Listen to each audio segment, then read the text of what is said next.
Hey guys, welcome to Based It Out the Box. No, chill. No chill. All right, Krystal. I couldn't wait. Why don't you share with us what's in your I got a lot to talk stupid about. little Hold on. notebook? Give me a minute. Hold on. Okay. So like we were saying, welcome to Based It Out the Box. I'm Krystal, the cooler one. I'm Khris, the annoyed one. Wow.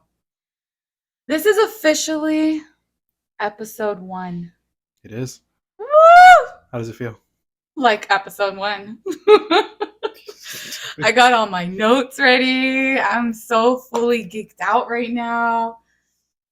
Basically, just because this topic, it goes pretty deep.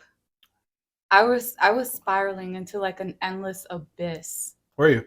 Yes, Like Alice? worse. Oh, dang. Worse, because the more I kept reading into something, so it started off with near-death experiences, Okay. NDEs, Oh, then damn. shared NDEs. Ah. Shared. Did you know people can share them? Like they both almost died? No, Or they both no. had the same... Oh, No. Okay. You got questions. That's nice. it's healthy. It is.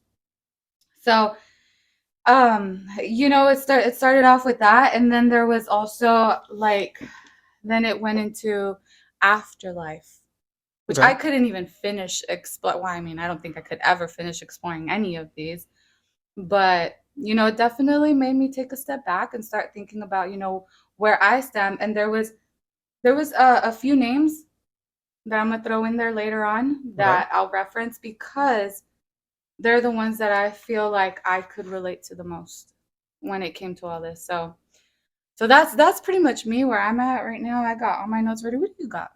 What do you got? I don't got no notes. Damn it. I don't need notes. I got life experience. Okay, pal? All right? Pal. Okay. So you specifically wanted to do this one for episode 1. Yeah. Why? Because I think it kind of sets the tone for everything. We're going to be getting real deep. Maybe yeah. We're going to just mind blown this entire time. I hope so. Really do. Because I think that what is it? The only two things that are for sure are death and taxes. So it's like the thing is that not everybody's gonna be messing with the whole aliens or ghosts or this or that, but we don't live forever. And that's a fact. At the end of it, it's something that's inevitable for all of us, rich, poor, doesn't matter where you're from, nothing.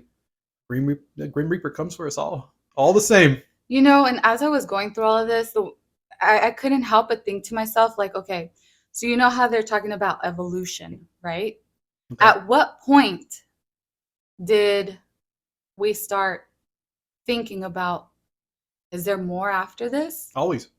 But I'm saying no, okay, if you're going to think about evolution, then you're talking, the origins and everything of how we evolved.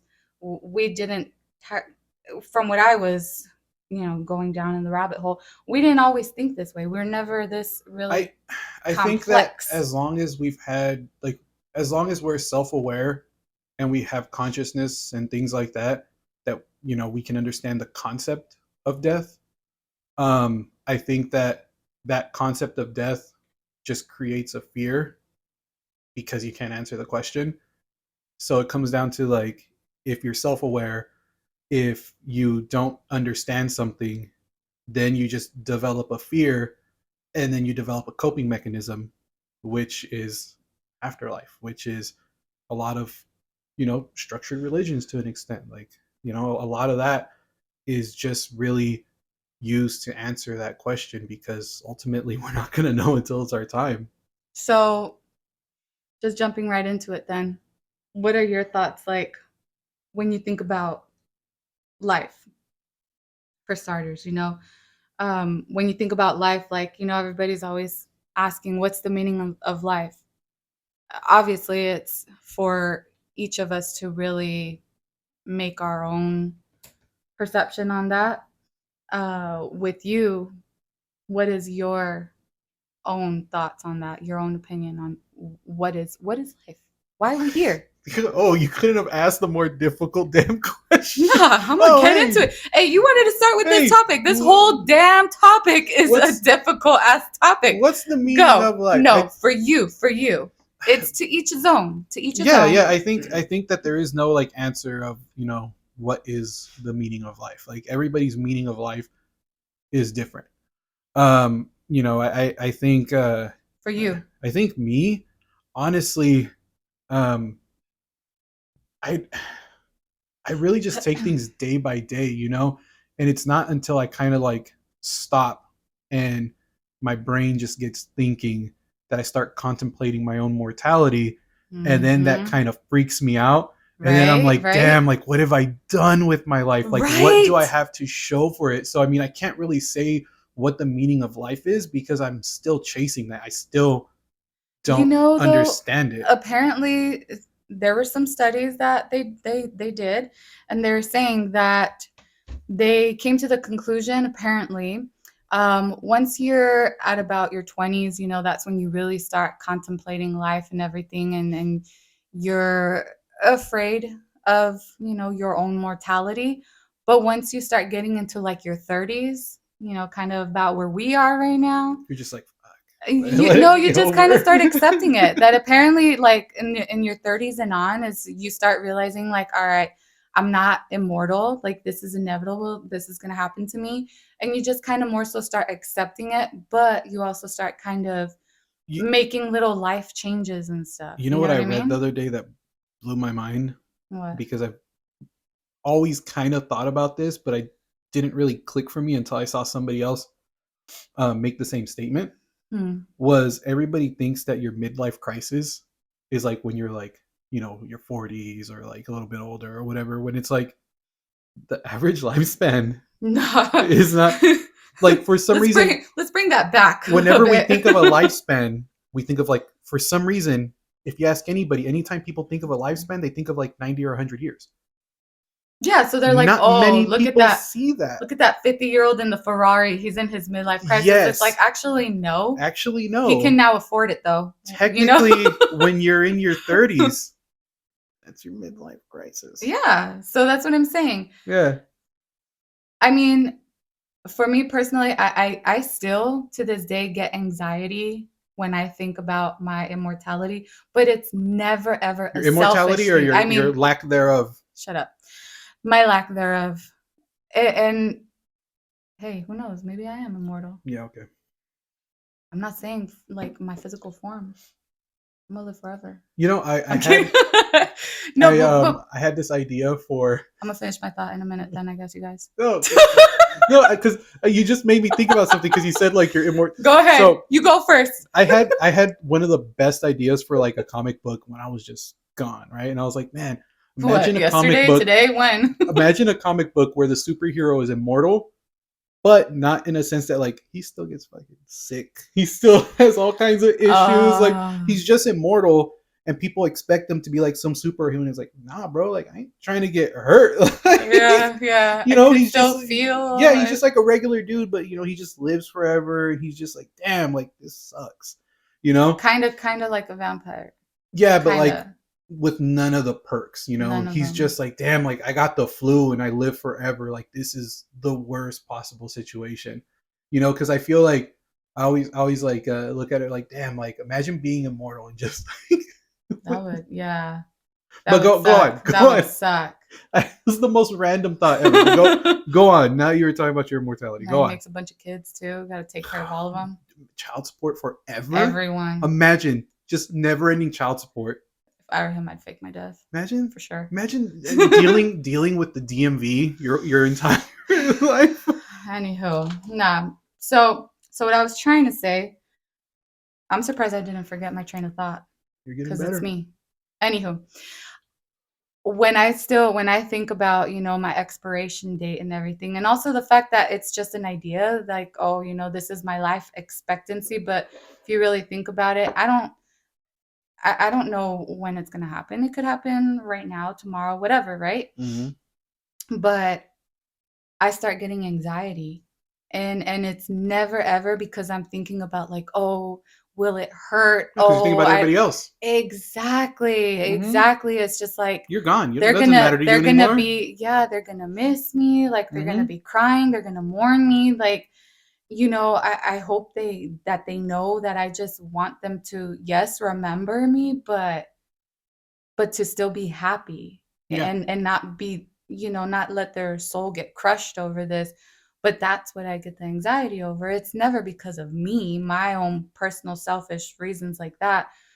So for me, the whole meaning of life to me is just live this life. I'm not so much worried about what's to come, because if we haven't figured it out now, and after all the damn ass research that I did, still can't figure it out, we're never going to figure it out. So why spend time, putting so much effort and energy into something like, and to each his own, whatever.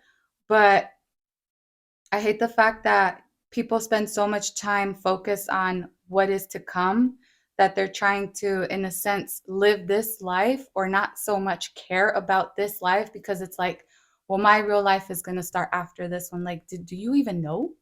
You don't. You could be wrong. So why are you so committed to your afterlife and not really fully indulged in this life? You're not really here, and you don't even know what's coming next. Well, it's So like what I was telling you. Like when you stop and think, and that kind of like makes you think about your mortality. You got me saying it now.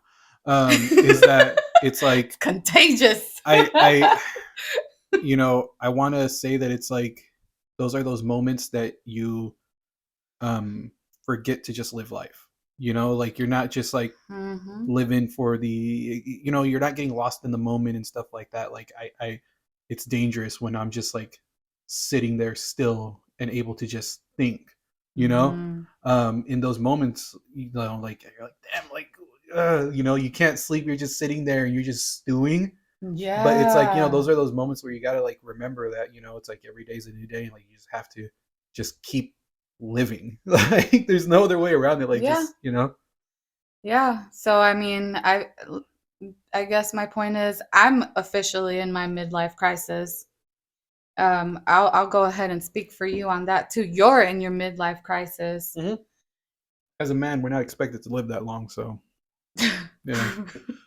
The life expectancy of a man. Well, I Sorry, mean, guys. with everything else going on, like, damn, like, do you really want to live forever? But Like, that's I mean, mainly because, well, apparently statistics show is mainly because women go to the doctor more than men do. yeah, walk things off. It's also like they're saying how there's so much plastic just in the environment that humanity is just going to go sterile at a certain point because it's little by little making us Oh infertile. yeah, I saw that. I saw so, that. so Yep, it's like yep. we're destined. I Like saw that humanity's just article. on a time limit. It's just a Mm-hmm. matter of when and how. But that being said, Krystal, what do you think happens when? I mean, okay, so I'd rather first get into the whole, near death experience stuff, because that kind of plays into what I think, my own little opinion that I developed, what happens after. After strenuous hours of YouTube research? It wasn't YouTube, Google. but Okay. there was some YouTube involved. There was, Okay. yes, it was Google. So with the near death experience, the main thing is just basically there's been over 9 million people all over the world that claim that they've experienced it, right? Because we don't know. A lot of them have like the shift in perspective, and they end up kind of just changing their ways when they come back. A lot of them say that they feel peaceful and this and that. But then, you start looking at the science behind it. And that's where I'm saying, what were the commonalities that they all shared? And why do you really think? Like the bright light, the outer body experience. To me, I feel like a lot of them just kind of have the same common experience like that, but because we're wired the same. You know what I mean? Okay. Okay. So because we're wired the same, it's just like, I was reading different articles, like what people think about it. And there was the Sam So Parnia. Do you know who that is? no. Dr. Sam Parnia? Mm-mm.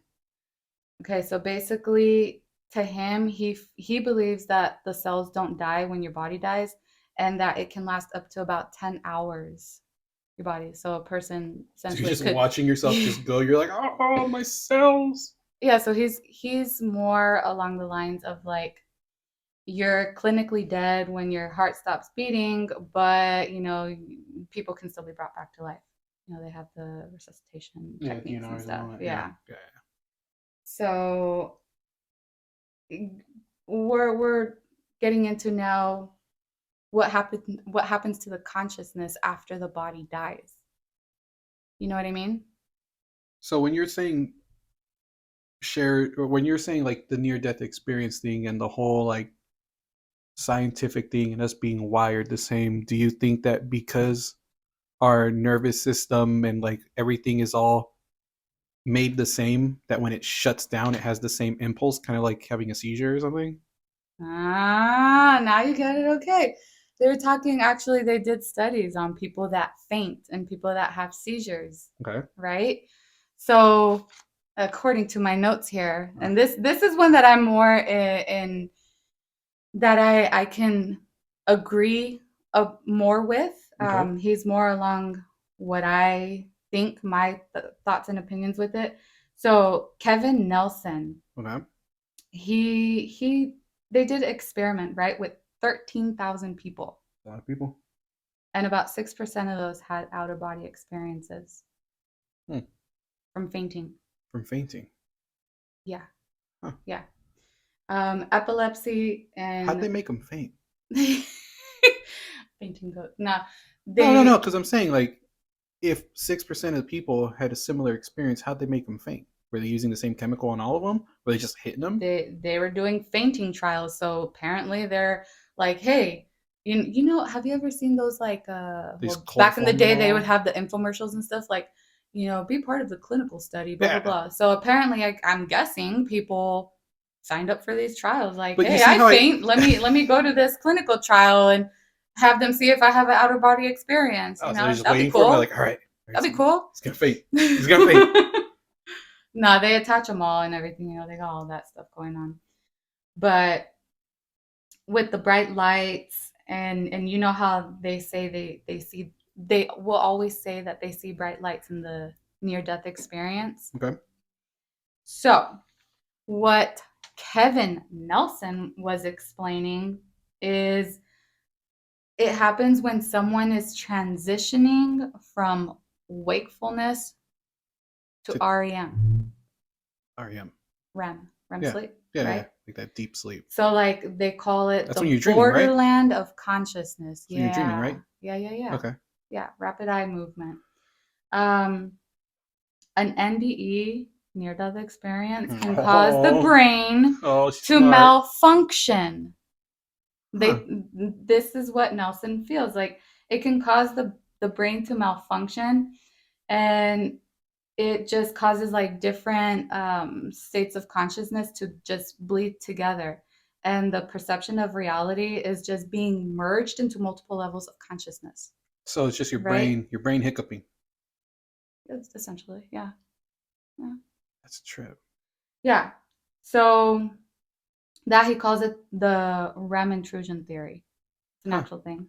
Well, that's like how they've explained deja vu as your brain misfiring too, where it basically has like this hiccup and Deja it vu just is like actually because merges things you had together. a previous life. No, It's a fact. so it's deja vu. It's a fact. I was watching this thing on this guy who was talking about it, and can't remember what he said specifically, but he's basically saying that the way our brains are is that they look for patterns and they look for this and they look for that. And then when you have that familiar like scenario or like that familiar setting and things like that, that your brain just kind of like overlaps things and it makes it look familiar, like you've done it before. But it's just like your brain, like, you know, like when the CDs would skip. It's like, no. How do you think I am? What's a CD? But it's like that. Like it's just like just gets like knocked off when rhythm, a CD or would like skip. it just like, you know, like something just like messes with it and throws it off of its, you know, off of that, and that's what causes like the whole like deja vu thing. So it's a trip to like all these things that we looked so much into can just be chalked up possibly to just the way our brains are wired. And that's what I'm saying. So that's what Nelson was getting into, right? And it does make sense. It does make sense. So, excuse me, he was saying the bright light that people usually see when they're saying that they're in the near death experience, that bright light, it could be just because your brain is switching from wakefulness to REM sleep, and it activates a part of the visual system. So that's what causes you to see the bright light, right? Um, then there was this other guy. He's a doctor, Bruce Grayson, and he's kind of more on the opposite end. Like, well, hold up, Nelson. So actually, how do you explain then? Because he was also like, you know, more on the science part of it, and he's like, okay, I could see how that makes sense. You're right. You're right. But then he had a patient, and the patient was they were losing her. They were losing her. She was a drug. Yeah, no, she like OD'd. Oh, damn. Yeah, and so they were losing her and everything. And as he was trying to resuscitate her, apparently before he got called in, he was eating spaghetti and he got some of the spaghetti sauce on his tie. And then he was like, oh shit, you know, I better cover it up. So he like buttons up his coat and everything. And he goes in to resuscitate her because he got the call. So he goes in, and let me backtrack. Apparently he was like talking to the roommate, and he had like he had the spaghetti sauce, right? But she was already floating around, you know, outer body experience. And I guess she had seen that he had the spaghetti sauce on him, but she hadn't talked with the roommate yet. She hadn't spoke with the roommate yet. And he had a chat with the roommate outside of the room. So there was no way that she could have gotten the information of the spaghetti sauce on his tie. So he was thinking, well, you know, maybe the roommate told her, but no, because she hadn't gone in to see her yet. Like, we had just resuscitated her. So how did she know that I had the spaghetti sauce on my tie?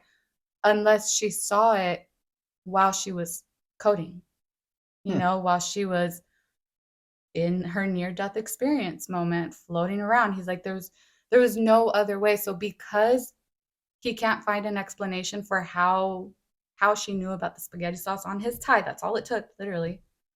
You know, she was saying, yeah, I saw you out there, you know, and you had some spaghetti sauce on your tie. And he was just like, what? You know, like he was just tripping out on that.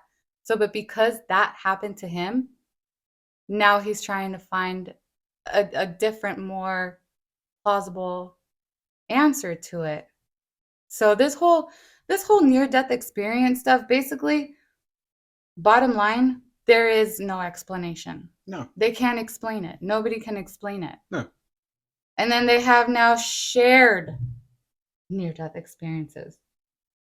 And that's a whole nother thing. You know, basically it could be somebody that's way over there, a relative, whoever, and you're having a near death experience, and then you go to that person, and then now you're both kind of like in the moment with the near death experience, but it's not happening to you, but you're sharing that near death experience with the other person. Wonder how that affects twins. That's probably how it became a thing. Because, like, you know, twins, like, they've proven that they can somehow share that connection. Mm-hmm. So it's like, I wonder. Mm-hmm. So But what do you think? Because I know you said that you had I don't know what I had. you said you felt like you had a near death No, experience. no, no, That's no, what no, no, we're gonna no. talk No, about. so We're gonna talk about that today. I didn't say it was a near death You said it experience. felt like something that you felt like you almost died. I said that you had told me I had a near death experience because that's Because what it you sounded like it. exactly. But I said I don't know what happened. But I mean, in terms of like what like I don't know because it's like on one side of it, like I could see, because there's things that people have now, like they have seizures, their brain fires off, and they see all kinds of crazy stuff. Yeah. But so I could see that the way that we're wired, and with everything just shutting off at once, that you're probably going to see some crazy stuff. I'd imagine, Mm-hmm. especially if it's like more of a drawn out situation, like somebody's like slowly passing like naturally or something like that. Mm-hmm. I could also see the fact that like the whole um people say like The their laugh. life flashes before their eyes, Uh-huh.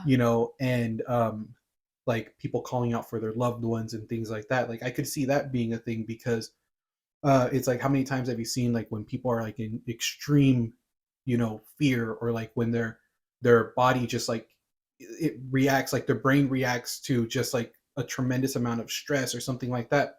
A lot of them will revert to being like a child, call for their mom, do this, do Mm-hmm. that.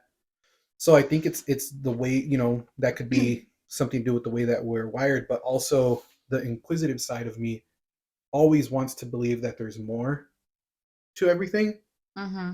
And how depressing would it be that it's like, all right, well, there's no reason for you being here. You're just a happy accident that happened in the I universe. You evolved I know, like accidentally. I Life get has no that. meaning. I get that.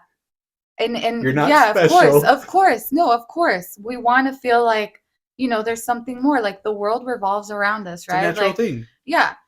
But don't you ever think like, okay, well, if we're going to go back to the existence of life, how far back are we going to go? And think about it, did they not matter? Or are they also somehow did they go somewhere? Do you get what I'm saying? So you can't help but think with our ancestors, if we're going down the evolution chain, if our ancestors, you know, couldn't form this thought and didn't pray and didn't think of, an afterlife or anything and didn't have some kind of ritual that went with it and stuff, did they go anywhere? Did it not matter? Did did this only become a thing now because we made it that way? Now there has to be something more. There has to be because now we made it that way. Or you know what I'm saying? Like how far back are we going to Well, go? I think it comes down to um like being, like I told you earlier, like that whole being self-aware, like that whole of developing kind of like a culture, kind of develop, like running off more than just impulse, running off more than just, okay, I'm hungry, okay, I need to find shelter, okay, like I need to do this, I need to do that. Like an animal, just most of them operate just off of an impulse. And I think that once we started um kind of evolving more, Mhm. instead of just running off of um impulses and the need to survive, um once we got rid of kind of that part of our existence, and we started to, like I said, develop more of like not even like a culture, but just develop into what we know now as humanity. I think that once we started getting that and we started becoming aware of everything, we're like, oh, damn, is there more to this, just because of the fact that now we're aware of it? Mhm. And I mean, not to say that like trip out. I mean, there are animals that have death rituals. My Coco baby for sure has a soul. No, but what I'm saying Don't is laugh that at like that. It's a fact. She does. no, but what I'm saying is that there's like there was like things where it was certain animals. I think it was like elephants and And they had a ritual. not it's hard to say like a ritual, but they had like graveyards, like places where they would go to pass. So they had to have some concept of a death because they know, hey, my time's coming, I need to go somewhere. And they you can't be self-aware of something like that and not to an extent understand death.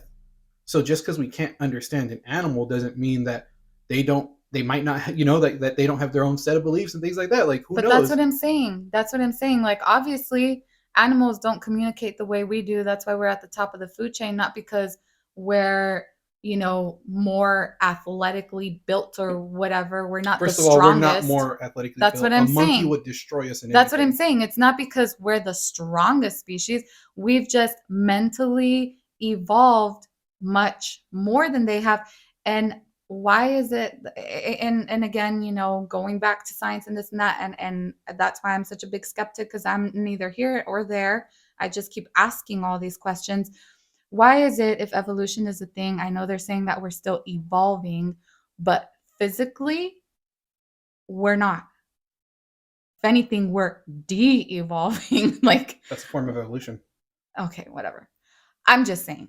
Point is, You say we're not okay, evolving, but there's going to be a point we're where people are probably not going to be born with wisdom teeth anymore. There's going to be a point where, like, dude, we don't have that much body no, anymore because they we don't they need it. are That's saying that evolution. we are evolving. I'm saying me, I don't see it obviously because evolution So are you takes. saying that people aren't evolving into humans anymore, or that? Yeah, it I kind mean, of that just stopped. that's They're saying that's a completely different topic. I But know, but it takes me back to the evolution of life and its whole concept of afterlife and everything. It started to become a thing as we evolved, because it wasn't like this before. They didn't have religion way back in the day. they also didn't have time to think about that because they didn't want to die of starvation, die of the cold, Survival die being mode. out in the open. Yeah. So that's what I was telling you. I think once we started getting comfy, that's when it gave us time to actually think. So now, what do you think about the whole afterlife thing before I get into it? Because I could keep talking about this forever. And I think we're trying to keep this at a certain limit. No, Not really. not really. But it's hard to say because I never want to think that something is just over. I don't want to think that because that kind of downplays your life. That kind of downplays your, existence in a sense that it's like, all right, well, when I die, nothing happens. Mm-hmm. So I think that the human side of me that is scared of the unknown wants to believe in more, but Mm-hmm. then I become self-aware, and in my overthinking self, I go, okay, so do I think this because I think this, or do I think this because it's a coping mechanism? Yeah. You know what I It mean? really is a coping So, mechanism. but I think that my mind is, just out there enough to kind of accept the possibility because of the fact that there's so much that we don't know at the end of the day, that who's to say that there isn't something else. But do I believe in pearly gates and an angel bouncer that says you can get in or you can't get in? Not necessarily. I don't believe in that myself. What do you believe in then? um You tell me what you don't believe in. Tell me what you do believe in. i I believe that we are energy in a bag of meat. We're electricity running through a bag of meat. Okay. um and I think that when your physical form goes away, that energy goes somewhere.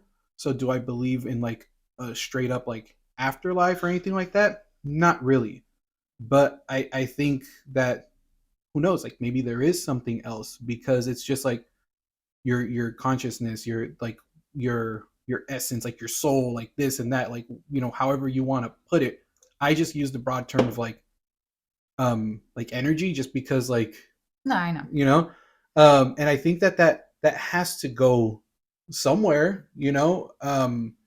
And I guess that's me being optimistic, and maybe it's my coping mechanism. But Mm-hmm. I do believe that the universe has just this energy to it. I'm a heavy believer in karma. I'm a heavy believer in just you get what you give and this and that, and you can only be as good as like, you can be. But in terms of like an afterlife, like not to downplay anybody's belief, because again, like that's your belief, that's your belief, that's your faith, you know. That's your Trust me, I'm not getting offended right now. I get it, bro. but like myself, I just I can't believe the whole structured religion thing of it, where it's like, oh, like when you pass, you know, you're gonna go to a paradise, and you know this It's and basically that, what we were and brought up to what we were believe. brought, yeah, Okay, like I just can't get got it. behind that. That just, But they bring you up that way because they want to give you that sense of security, that sense of, if you do good, if you're a good person, then you'll get rewarded. well, I Okay. also overthink it too much, where it's like, am I gonna go up there at the age I died? I'm not trying to be just this old ass man in heaven, No, no, just no. walking around like, damn, I should have died younger. No, I mean, and as you think though, with age, you start losing your faculties, and you don't think the same as you would in your prime, so you start losing it, and I'm we've losing seen it right it, now. and people see it with their loved ones all the time. They start Mm. losing their faculties, they start losing their sense of who they are, and they kind of start trickling away little by little. Yep. It's the saddest thing to watch, Yeah. with your loved ones. But I mean, that kind of, in a way, brings me into my own beliefs. You can't hear that, can you? No, we're good. So time to get into it. So basically for me, I'm kind of a little bit where you are, but I'm gonna get a little more complicated, of course.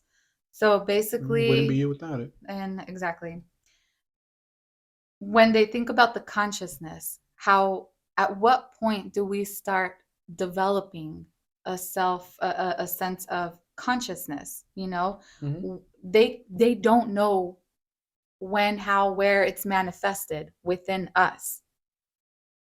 It's just like, at what point did you start thinking, man, how was my life before I was born? Like, no, you just kind of start developing your consciousness, but they don't know where it manifests from, right?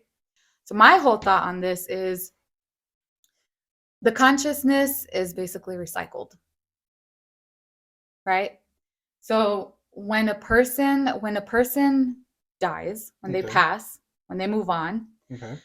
my whole thought on the reason why they get a sense of peacefulness, and why they say, that they're greeted by a loved one, or basically, it's an entity, it's a mysterious figure that they're greeted by, but it's Mm-hmm. always someone essentially that they trust, Yeah. right? Why? Because it gives them that sense of peacefulness, of calming. And I feel that that's basically your consciousness getting guided into the next phase. You know how they say that we're constantly evolving and everything. We're going to keep evolving, but I think that it's basically the consciousness is now going into a new body. Not necessarily reincarnation. I mean, that's basically But reincarnation. well, You but not basically but said not necessarily. why? Not Because nec- you said so. That's basically reincarnation. No. You just said your consciousness goes into another person as they're born. But That's not, reincarnation. when people say Oh, I'm sorry. It's reincarnation, Krystal's no. original idea. That's not reincarnation. But it's Actually, no, basically yeah. No, yeah. reincarnation. But you know what? Okay. This, like I said, I just started developing all these thoughts. Bear with me. As I was reading through all of this stuff, because I'm just like, oh my God, oh my God, oh my God, that makes sense. Oh my God. But, going back to the whole deja vu thing, Yeah. how they say, like, with the whole deja vu, you feel like you experienced it before, yada, yada. So could that be just because the consciousness got recycled? Who knows? I mean, there's like those kids who say that they've lived multiple lives before, and some of them have like actual, um, I like know. stories of like past lives, and they were actually like talking about real like people and stuff Factual like that. things, like that one lady that led so many people to all those discoveries, with the pyramids and everything, even Well, the finding. one that says she was like a Egyptian princess or something like that, or whatever. Yeah, Yeah, yeah, yeah, yeah, I know yeah. that vaguely. Yeah, yeah, I remember that. But I trip on that, and also like the whole like we were talking about this the other day, where it's like people who have you know how you were saying the whole like shared like near death experiences, Mm-hmm. and I remember the other day we were talking about um how now they're seeing how people are sharing experiences in the DMT world.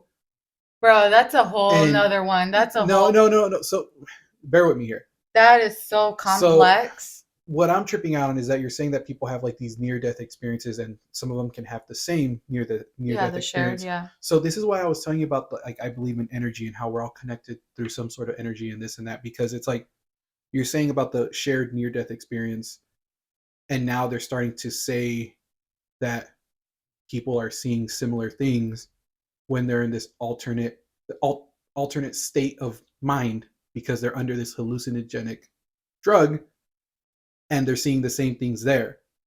Mm-hmm. So that goes back to the whole our brains It's seeing the the same thing. consciousness. Are our brains seeing the same thing because we're wired the same thing and we're having the same, Same way. Yep. the same reaction to the drug, the same reaction to the experience? Or are we connected on a level that we just can't fathom, and we're getting a glimpse into Mm-hmm. that Mm-hmm. we open up the door and we're like, nope, not ready yet, Mm-hmm. and we see that, and who Yeah. knows, maybe people that are seeing these like DMT trips, the reason why it looks so crazy and complex, and they um the reason why they can't see like a real image like how I'm seeing you is maybe because of the fact that they're getting there through a back door. Mm-hmm. They're not supposed to see that because they're tripping. Yeah. Yeah. So the Yeah. reason why they're not seeing this other world is because they're looking over the fence instead of walking through the front door. Mm-hmm. And Mm-hmm. who knows, maybe that near death experience is as close to that front door as you're going to get to Yeah. passing. No, exactly. So it's like, I don't know. I think about things like that because, I think through some way or another, we are all connected, and people need to kind of, be aware of that. Well, they were doing studies on the brain as best as they could, with the whole near death experience and what happens to the brain when a person dies or, well, when they're clinically dead. And they even said that they saw a burst of energy in the brain. Uh-huh. And what one of them concluded is that it's the brain transitioning your consciousness into the afterlife. And that's why I said that's where I was like, okay, that makes sense. As of right now, I'm gonna go ahead and jump on that Yeah. until something else will make more sense. But as of right now, out of everything that I was reading, out of everything that I was seeing, I can agree with Kevin Nelson, and I can even agree with Raymond Moody when they're, with what they believe all of this means. So with Nelson, basically what how he references the what people see with the lights and the outer body experiences and stuff. And with Raymond Moody, how he's basically saying that the consciousness is being transitioned into an afterlife. Now I took it a little bit further and I'm like, okay, I think maybe then that the consciousness is being recycled. And that's why we are still evolving because, you're learning something new each time. Mm-hmm. So you're coming back with even more wisdom. With all these prodigies and stuff, they're like, wow, he's a prodigy. Well, maybe he got recycled a bit more than you did. Who knows how many times it's been back, and now he's a prodigy. So, Reincarnation. if that's what you want to call it, That's what it's called. we're going to call it Recycle Nation. We're gonna call it crystals recycled. We're going to call it Not Recycle reincarnation Nation. theory. Yeah. So I think I have a different point Tomato, of tomato. view on it because of kind of like what happened with me, and that kind of like opened my eyes to um the whole like there's more to this, you know. And um did you want me to go over that now? I can go over that now. You want to what? How deep are you gonna go over that though? I don't know.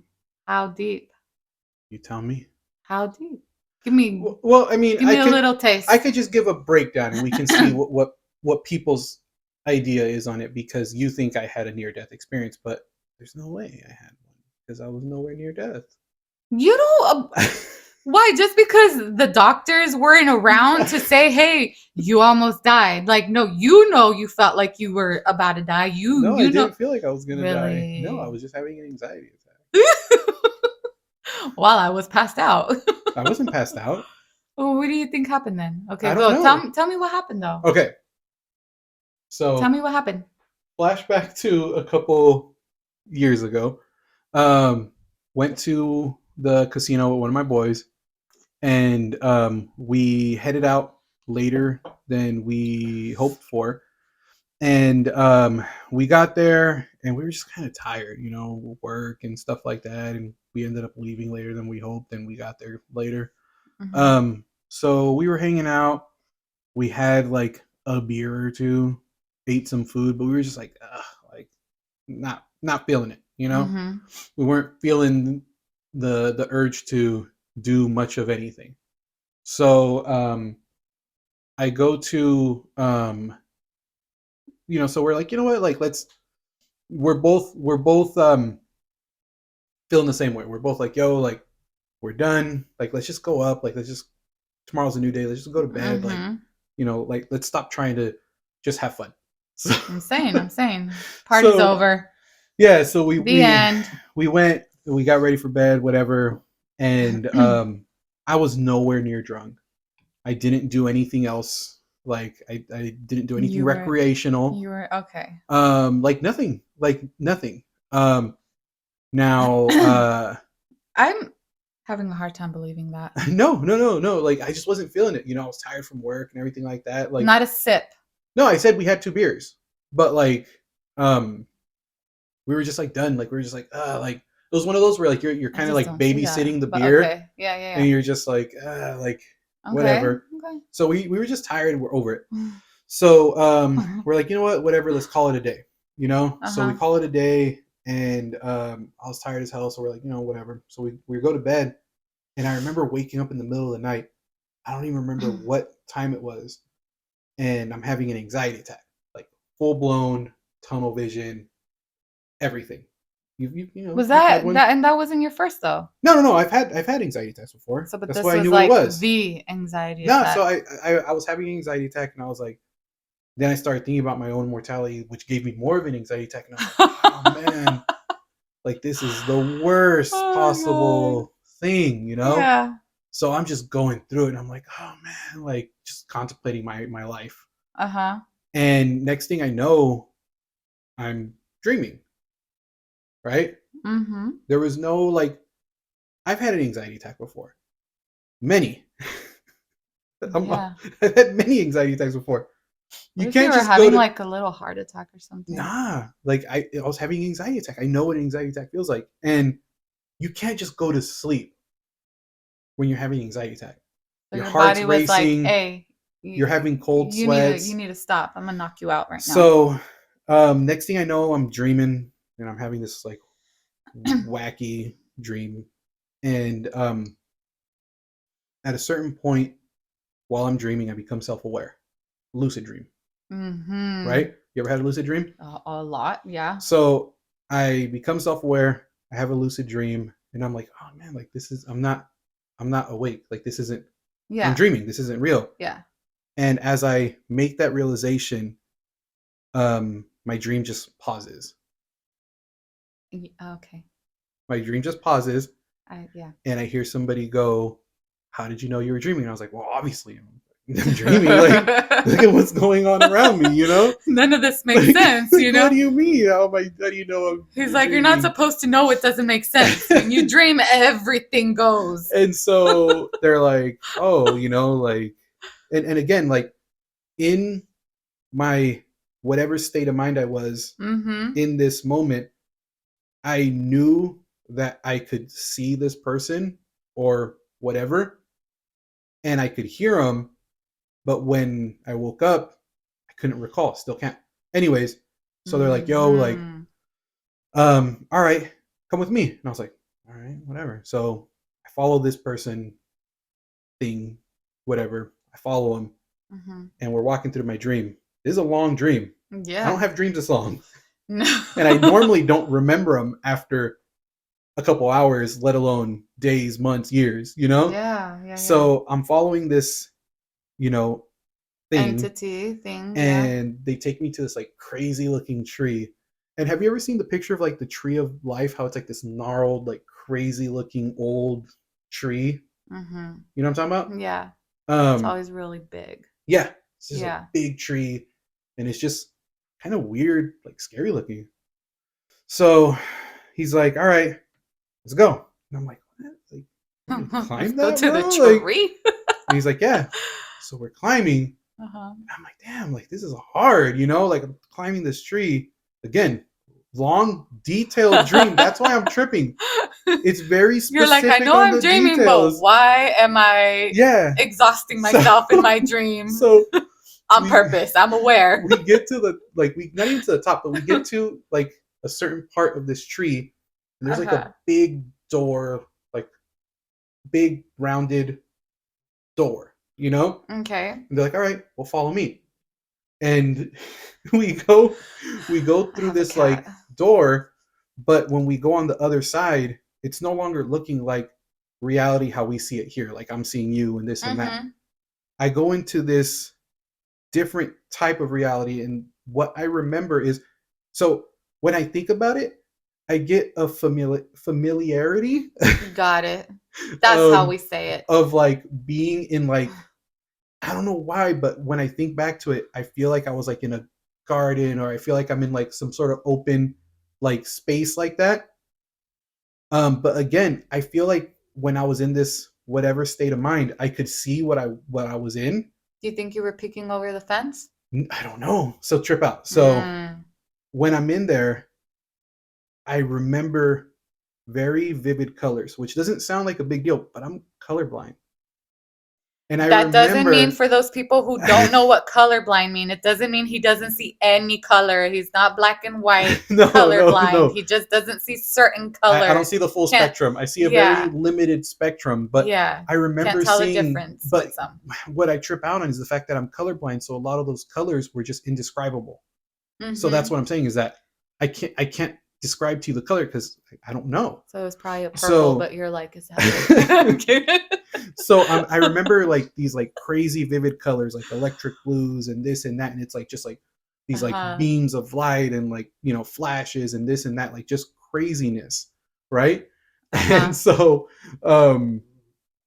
what's it called? I start talking to this person, and you're talking to a person. I'm talking to this. It's amateur hour here, Krystal. Control your damn dog. I can't. She wants to stretch her paws. You tell her. Coco, go to your bed. Go. Oh my God. Continue. So ignore the beast. So I'm talking to this thing, and they're like, "Hey, like, what's going on?" And I'm like, "What do you mean, what's going on? Like, I'm losing it, right?" And they're like, "Why are you tripping? Like, you know, why are you scared?" And I was like, "What do you mean?" Like, wait, were you scared? Yes, I was terrified. They felt your energy. I wasn't scared of them. I was scared because I was having an anxiety attack prior to this. Yeah. So they were referring to, why are you scared to the point where you're having this anxiety attack? Like, and I was like, bro, like, your fear brought you here, dude. Like, who knows? That's essentially what just happened. I was like, what do you mean? Like, I'm scared, like, of what happens, you know, after we pass and leaving my loved ones and doing this and doing that. Like, all the fears that we share about the unknown. So I'm sharing all this with them, and they're like, well, don't worry, because you'll just come back here. Go on. Just go back here. Your dog's very unprofessional, Krystal. I mean, hey, you're very unprofessional. So, so you get your dog some conspiracy juice. But so I remember specifically a feeling of like when you've had an anxiety attack, you know how your chest feels really tight, and you feel like just like somebody's just sitting on your chest, and you can't get that full breath, and it feels tight. Yeah, it makes you freak out even more. Big person, yes. So I remember that I felt very relieved when I was in whatever I was in. I felt really like relieved. I was like, listening to this person, and they're like, "Well, like don't worry, like when it's your time, you'll just come back here." And I remember specifically going like, I don't want to leave. Like this place is dope. I felt good. I felt like real like calm. I wasn't freaking out. Like I felt at peace. I don't feel at peace. She called bullshit on that. That's what just happened. My bad. She's rude. Go on. Come on, Krystal. But like nice. that's like one of the first time as an adult I really felt like just like at peace, like I didn't feel like worried.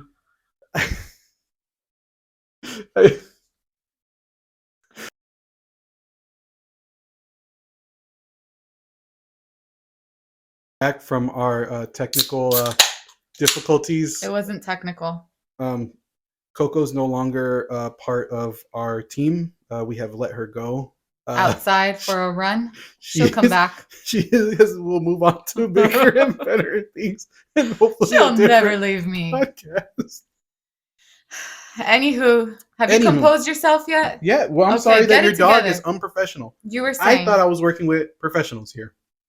We're amateurs. What the hell are you talking about? I guess I'm not. I'm not on Netflix or Hulu. You won't be with that attitude. For all you guys, I am available for Netflix and Hulu. She will work for food and or snacks. Snacks. But yeah, like I was saying, I just had this feeling of like, like relief, like the world's not on my shoulders, you just like, let go. Yeah, and I was like, bro, like I'm trying to go back to life. Like life sucks. Like, you know what I mean? Like your you seen life it down there? You seen it down there, bro? Did you guys not remember why I am here to begin with? You see, like we're on the brink. We're on the brink of war. We're on a rock flying through space, and they're like, actually, go back. And I'm like, nah, fam. Like I'm cool right here. But anyways, they were like, no, no, it's. And I remember specifically, they're like, it's not your time, and I was like, what do you mean? Time for what? To be there, I guess. So they just admitted that they referred to time. They said it's not your time. Maybe that's my perception of it, but I remember specifically them going like it's like I'm not supposed to be there yet. Yeah. And I was like, but like I don't want to go, and they're like, nah. And then boom, I was like awake. Wow, it was not up for debate. Yeah, I lost like this chunk of time. The sun was out, and I woke up and I was just like confused, but I wasn't stressing out. And I remember for a long time after that, when I would sit there and contemplate life, I wasn't freaking out in the middle of the night. And to an extent, it's made it easier for me to kind of cope with my inner, I don't want to say demons, but like my inner, like, like when you sit there, it's like, yeah, it made it easier to kind of deal with those like day-to-day struggles when you kind of sit down and start thinking and things like that. But I don't know what happened. And it's funny because like I asked some of my friends who partake in like shrooms and I mean I don't know what specifically it is, but it's like a DMT type situation where they take these things and they see these psychedelic. Yeah. Okay. And what I described, specifically the colors, the shapes, this, that, they're like, dude, that's what we see when we're tripping. Like, bro, you're peeking over that fence. Yeah, and you were there with us. I don't do things like that, like I don't. Yeah. I'm not that bold. I'm not that brave. And I asked, so I asked Cody, and my boy Cody, his family is they're very spiritual? The only way I can put it is kind of like they're his family. A lot of them are native, Oh, okay, so okay, they yeah. So believe spiritual. in a lot of that. I don't want to like bash. Like I don't want to like sound like ignorant of somebody's culture. I don't know like what it's called, but they're Native Americans, and they have very deep spiritual beliefs in a lot of the afterlife and partaking in things that allow you to kind of see into that. And I told him, and he was talking with his mom and things like that. And he's like, "Bro, that third eye open. You saw something." Mm-hmm. And Mm-hmm. I was on native soil. The casino I was at is on native Ah, soil. And so okay. I remember telling him all this, and then I didn't really think anything of it because like I don't really know about like other than what I look up and watch on Yeah, YouTube and things like unless that. you But it's not like educate yourself, and it's you're not my just not gonna culture, know. it's not my Yeah, culture. So I wasn't raised in it. Like I don't have, you know what I mean? yeah. I didn't grow up with the You got to go stories look and this for and it. that. Yeah. Yeah. So I only know what I've looked up myself, Mm-hmm. And I remember I was telling him all this, and he was just like, "Damn, bro." He's like, "You saw something?" And then I was like, "Oh yeah." And he's like, "Well, where's this casino at?" And I was like, "Oh yeah, it's over here." And yeah, it's on like tribal land. He's like, "Wait, you're on tribal land?" And I was like, "Yeah." He's like, "Bro, come Why did you on." lead He's with like, that? Yeah. he's like, "Dude, you saw something, kid." Yeah. So like to this day, like I still really don't know.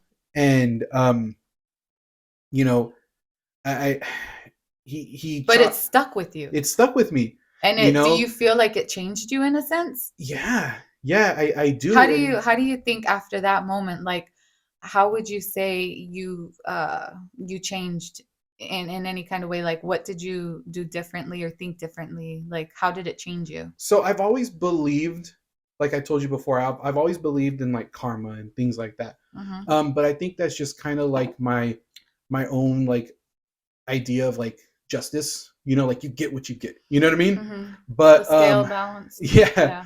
but I think that really made me believe more in just kind of like energy in the world and how we're like connected at like a We are, different yeah. level and things like that. So I don't want to say it made me I don't want to use the term spiritual because I don't know if that's how I would like classify it or whatever, Mm-hmm. but it definitely put me more on that level of like believing in more like energies in the world and that like there's more at play than what we can perceive, like that what we have, like we can't You really. can't even fathom it, Yes. really.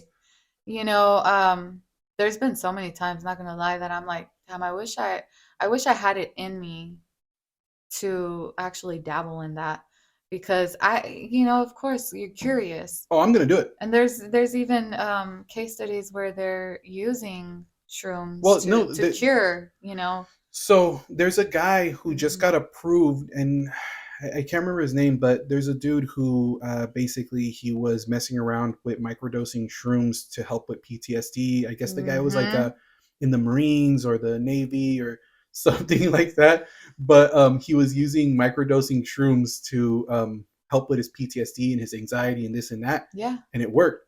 So it he's going to cures be one it. of the first people in the world, or Depression, the first stress, people in the PTSD, all that. the Yeah, it's first been people. He's going to be the first person in the world to have a funded mushroom, like how we have like these places where they grow like weed and things like that. It's like, hmm so he's going to have a funded place where they're going to be growing shrooms and using it to treat um a lot of like disorders like anxiety, PTSD, and this and that. patience. Yeah. So they're going to be using it to treat those things because they've seen that there is a link that helps out. So like I'm gonna try it. It's just a matter of getting over my fear of Yeah, you what just I have to might make see. sure it's in a safe environment, Yeah, yeah, for that it's sure. controlled and everything, not just go out there and do it all dumb and, but like it Just eat has to some just be in a controlled, safe environment. eat the mushrooms that are growing over there. The ones outside on your grass, don't do that. No, don't do Do that. not. Disclaimer, okay? Don't Do do that. not eat the shrooms outside. No, these are Don't be a dummy. specific ones. But Yeah. So, I mean, it, it all, yeah. It really is just all mind blowing. And we could just keep spiraling into the endless possibilities. But I more just wanted to focus. Like, that's where I am right now, though. I mean, who knows? Tomorrow I can watch another video, read another article, and be like, actually, now I think that this could be more possible. Yeah. But I mean, it is what it is. We're never gonna know. All I know is what's right here and now. I love my life. I enjoy it as best as I can, considering that I'm an adult and I'm, forced into slavery, kind of. I'm over here working a dead-end job. I love my job. A slave to the wage. Yeah, but as best as we can enjoy it, considering that we also have to make a living. But you know, I don't take any moment for granted, and that's pretty much to me what life is just enjoy it to its fullest as best as you can right now. Don't worry about what's going to come next. Just worry about what you have right now. Just appreciate what you have right now. Yeah. You know what I mean? Like, people, they tend to focus too much on what they don't have, that they lose sight of everything that they have. Yeah. And that goes in so many other ways, not just in the afterlife. I'm talking just even like, well, it's also like these people that aren't like, that are scared. And you've seen that a lot of people are working on like cryogenically freezing themselves. Dear God. You want to hear something funny? You know who's talking? You want to hear who's talking about cryogenically freezing himself? Elon. 21 Savage. I would have believed if he wants to Elon. freeze himself to the year 2121. Hey, that's not a joke. Imagine he gets unfrozen like Futurama. He gets thawed out, and he comes out, and they're like, "Welcome to the year," and he goes, "Stop." I know what year it is. 21. Hey. They go, "What's that? What is that on your face?" And he goes, "It's a knife." A knife. Oh, you mean it's a knife? Yeah, like finally. But there's I was watching a little like YouTube thing on it where there's a lot of people that are like scared of. There's people who, so a lot of people that cryogenically are freezing themselves is because they have some sort of disease and things like that.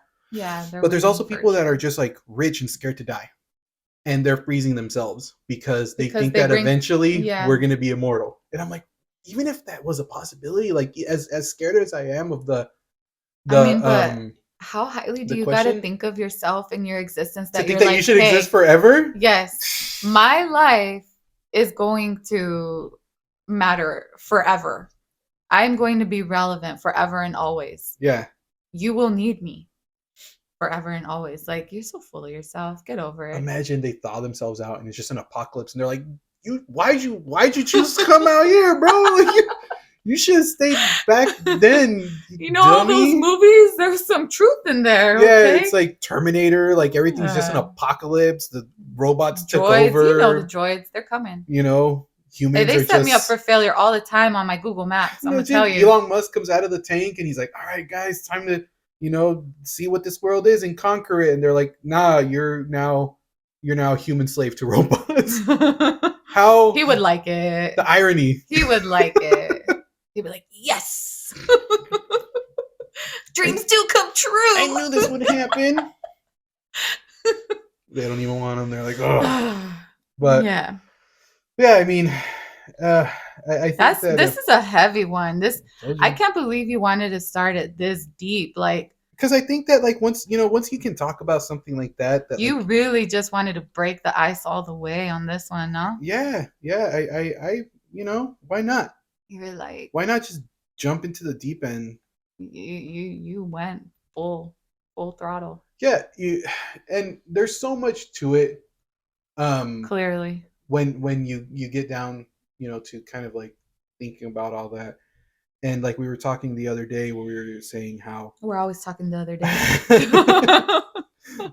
how we were saying about like the parallel universes and how that could connect. We're not. That's what I told you. We're not getting into that this time because this was already a lot, and it's just like there's so many. Like, no, I'm saying that to say this.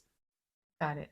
We do the most to try to answer this question, knowing that we're never exactly going to answer this question, which circles back to it's a coping mechanism. It for sure is. And it all So just you comes could go back to peacefully. being the curse of being self-aware, the curse of just knowing. I'm going to go with my theory of recyle-atism. That's the word? That's the word you chose? You heard it here, coming at you live, okay? New theory, recyle-atism. Put that on a shirt. By yours truly, Krystal, the cooler one. Put that on a shirt. Recyle-atism. It's totally not reincarnation. Hey, you know what? If that's what you want to call it, if that's what, will help you cross over, by all means. What's your theory, huh? At least I got a name for mine. That's reincarnation. Bruh. Wow. Way to belittle the little. What is yours called? What is yours called? It's like, hey, copy my homework, but don't make it so obvious. Hey, but put my name on it at least. Okay. You literally just said reincarnation and said, no, it's not. Why you keep focusing on me? I'm trying to talk about you. What is yours called? I don't have a name for it. I don't even know what I believe. All right, you guys. So I got recyle-atism. He's got nothing. Nada. Nothing. For once. Just say a name for it. Like, give me something cool to work with. I don't have a name for it. I'm jotting notes right now. You're giving me nothing here. You have a lot of notes. I do. We haven't even gone through them all. We'll be here for all night. I have a job. I got to get to it someday. Eventually. But, going back to that. I didn't even get into terminal lucidity. That you made that up. That's not even. It's on my notes. You're dropping papers. Damn it, I dropped my paper. So unprofessional. It's on my notes because I didn't make it up. Do you see right here? Recyle-atism? No, because I made that up as I went through this. Okay. What is your what is terminal velocity? What? It was like terminal lucidity.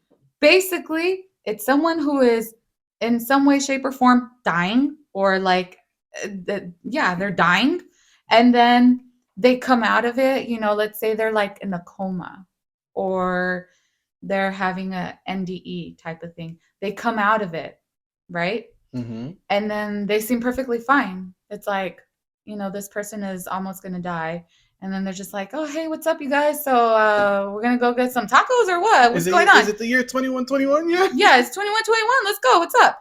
And then all of a sudden, it could be minutes, hours, or even a day or two later. Mm. And then they die. What? Terminal lucidity. They die. They don't die. No. Then they die again? Yeah, so basically. What a ripoff. No. There was even one that apparently there was this girl ever since she was really young. She was in a coma, basically she had no mobility, no nothing.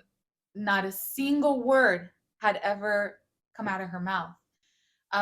She ended up getting her leg amputated, and apparently she just one day woke up out of it, but she was already older. She was an adult.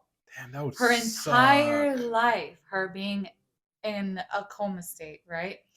So she finally... They chopped her leg off while she was in a coma? Well, because she ended up having to be moved a certain way, and something happened. They had to amputate her leg. But while she was in a coma?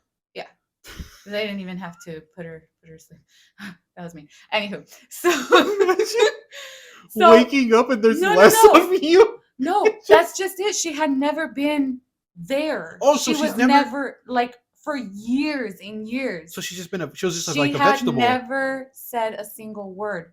Her entire existence has been comatose. Literally from birth? Yeah. Not birth, but she was really, really young. I'm just imagining a coma baby just being born in a coma and then just growing up in a coma. No, I'm telling you basically what this whole story was about. The parents had never heard her say a word, right? So she spends years and years being comatose.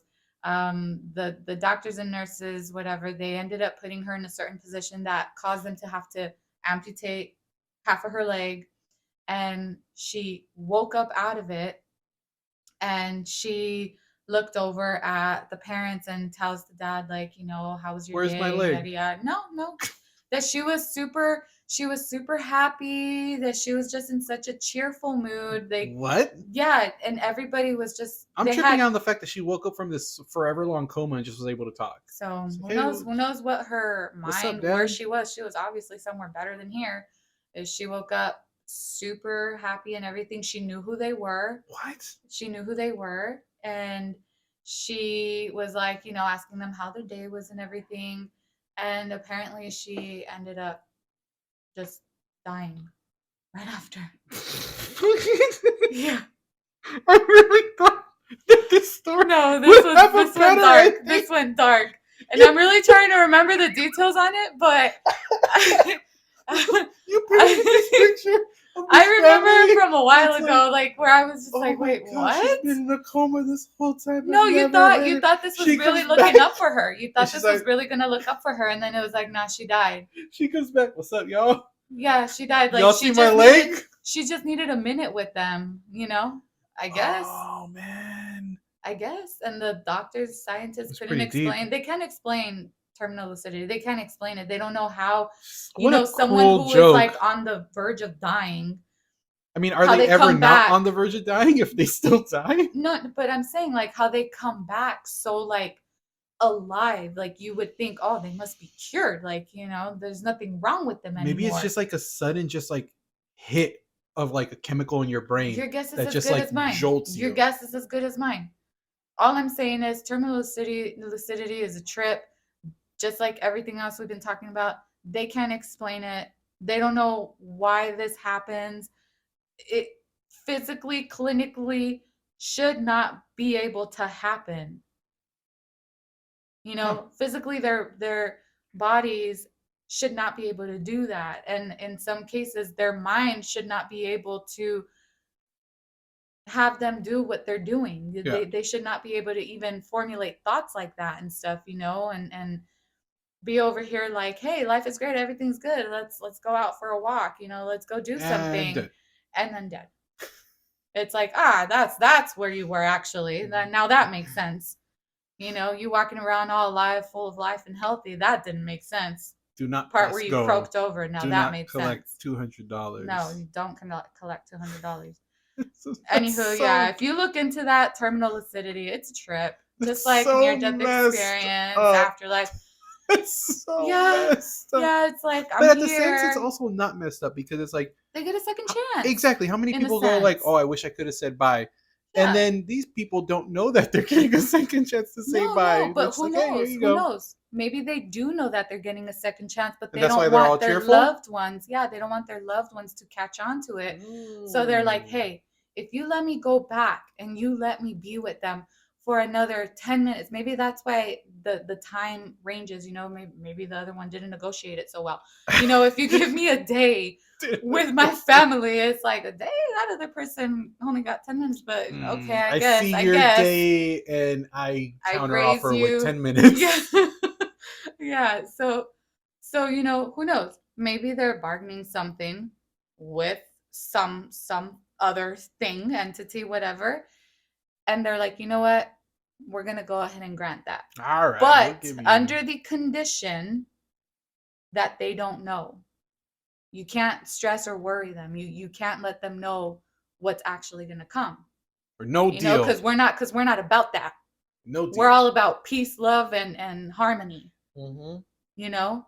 Or not. So under these conditions, they let them come back and they're like, you know, super happy, cheerful, because I mean, who wouldn't be if you're given a second chance of, you know, even having a moment. If you think I would about instantly break that arrangement. I'd be like, hey guys, guess what? Like, no, but for real, if you think about it, like if you know you're gonna die, yeah, and you're at that point and you're like, can you please just let me have? You don't want to waste your time with that nonsense. You wanna, you know, use it for that. You know. Do you know what I'm saying? Yeah, no, I get like, you want to keep it uplifting and cheerful and everything. You want to make the most of that very limited time that you were given. On the flip side, to be, you know, to take this down a dark path. Side. Imagine how, like, everybody's like, what happened? They were just here so cheerful and full of life and now they died. But they all don't see it that way. That's Yeah. just it. It left a good, positive, super impactful moment in their life where they're just like, you know what? For some reason that we cannot explain, that nobody can explain, we had a second chance. We Just a had couple minutes. even if it is a couple minutes, just them looking over at you and saying, hi, or I love you, or anything, whatever they had to say at Something that moment. something It was meaningful. meaningful enough. Yeah. Leave an impression.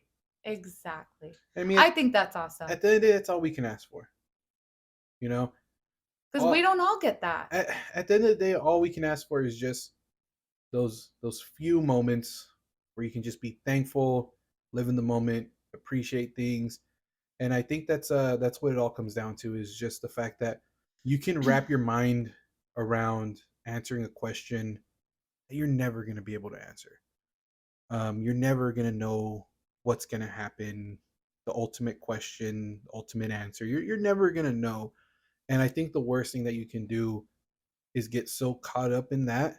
You get so caught up in death that you don't live. And there's people who do that. There's people that they get so caught up in their mortality. They get so caught up in what happens. They get so caught up. Some people even get so caught up in their faith to just living this certain way that they don't experience life any other way. And I think at the end of the day is just appreciate life. Just appreciate every day that you have, because when everything is said and done, you're not really promised another one. Yeah. I'm sure that all these people that had a sudden untimely ending didn't wake up and go, oh yeah, this is my last day. And that's all, you know what? And that's all I can say. There's a reason why every time I'm hanging up with someone, and whether you say it back to me or not, you say it in your own way. When you call me dummy, stupid, whatever, I'm like, oh, translation, I love you. Got it. But Okay. my thing is, shut up. My thing is, like, people tend to wait until they have that moment where they're like, at the brink of death, where they either experience it themselves, an NDE, and then they have life changing, their life has forever changed because of that, or a family member, somebody close to them, and they're like, this hit. Now I feel like I need to change my life. It's like, don't wait for that. Yeah. Do it now. Don't wait until something that big happens to you. Like, you don't have to How much wait time for have you that. wasted between those Yeah, moments? you don't have to wait for that. Like, do you not realize, and I think a lot of people don't understand just how fragile we really are and how limited everything is. There's an expiration on everything, and why are you just gonna wait? So that's basically my final thoughts on the matter. Live it up. If you're not happy, go find a way to be happy. And I'm a firm believer, you are where you want to be. If you are somewhere where you don't want to be, then do something. Get out of there. Get out of there. Nobody got time for that. Go be happy, damn it. Yeah, appreciate every day that you have. Every day that you wake up can be a good day. Um, you can. Mhm. There's so many things in life that you can't control, but what you can control is how you react to them, Your attitude. how you move forward with it. You can Mhm. try to make the Mhm. best of things, or you cannot. And that choice is ultimately up to you. You can't change your circumstances unless you try, and things like that. Yeah. But when everything's said and done, guys, just live every day like it's your last. Appreciate every moment. Yeah, smile, be happy. If you got loved ones in your life, don't wait until the last moment to Don't tell live in them regret. what they mean to you. Because don't be petty, bro. Like, it's not Yeah. even worth it. Like, I don't got time for that's anything just like a waste that. of time. We're Super. we're all on a clock. We're all on a timer, and we don't even know it. So I think that's just, people have to get to that point. I know I wasn't always this way. I can speak for myself where I say maturity is still flowing in me. It's still continuing to grow. But I definitely didn't have this mentality back then. And, I was in my young high moments where I'm just like, yeah, I'm selfish, basically. Yeah, But we're all selfish. definitely continue to grow every day. Everything, I just take it in. Just let the little things slide. Pick your battles. You know, Yeah. it's really not that serious. None of us are getting out of it alive. It's not that serious. No. So just take things for what they are. Don't make it more than what it is. Don't sweat the small stuff. Hurry up. Oh. Aw. Oh. Thanks for joining us on our first episode where we got deep. Amateur hours. Coco decided to bark. They got to meet Coco. And things just got a little off the rails, But it's okay. That's but how we that's do. life. That's how we do. You know what? That's I wish I could say, you know what? Things are gonna be different in the next episode. They're not. Zero structure. We might be attacked mid episode next time. You never know. A grasshopper might land on Krystal and she freaks out next episode. Like, you never know. That is very likely, you guys, if you knew my situation. Thanks for joining us, and don't sweat the small stuff. Tell people you love them. Don't suck. Go hug somebody. Hug yourself. Just don't be poop. Yeah. Be cool. Don't be doo-doo. Peace out, guys. Bye.